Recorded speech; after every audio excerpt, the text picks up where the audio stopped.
vous révéler ici le secret de la conception des armures de la série Game of Thrones qui consiste en la fusion entre différents éléments très hétérogènes. Vous avez ici par exemple des casques corinthiens, ce sont des casques grecs du 5e siècle avant Jésus-Christ qui sont très reconnaissables à la découpe autour des yeux et avec un renfort sur le nez. Vous prenez ces casques donc qui sont taillés en bronze, vous les mélangez avec une bourguignotte des années 1550 du milieu du XVIe siècle avec ses 3 crêtes très caractéristiques, là c'est une bourguignotte italienne, et vous avez le casque des gardes du corps de la couronne que vous trouvez dans la série.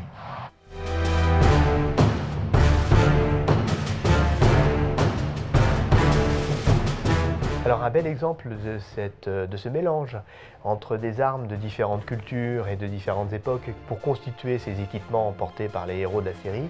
vous avez peut-être en mémoire les gardes de la ville de Port-Réal, donc la capitale du royaume de cette couronne. Ces gardes portent des armures de ce type qui sont des armures en fait turques, des armures ottomanes du XVe siècle, reconnaissables à ce réseau de côtes de mailles. Et alors pour la tête, les créateurs des costumes de la série sont allés chercher des bourguignottes italiennes, mais dans le goût espagnol du XVIe siècle,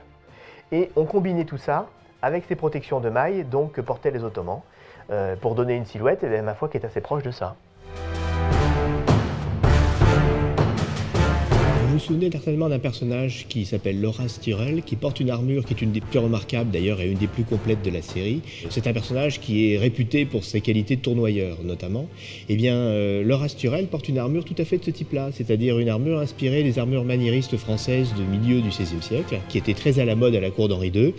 comme la pièce que vous avez ici, qui sont ces armures donc en métal, mais entièrement recouvertes d'un décor végétal ou animal, qui transforme en quelque sorte le guerrier en une sorte de vision fantastique mobile. Les créateurs de la série se sont certainement inspirés de ces grandes armures maniéristes donc pour concevoir les harnois qui recouvrent leurs héros.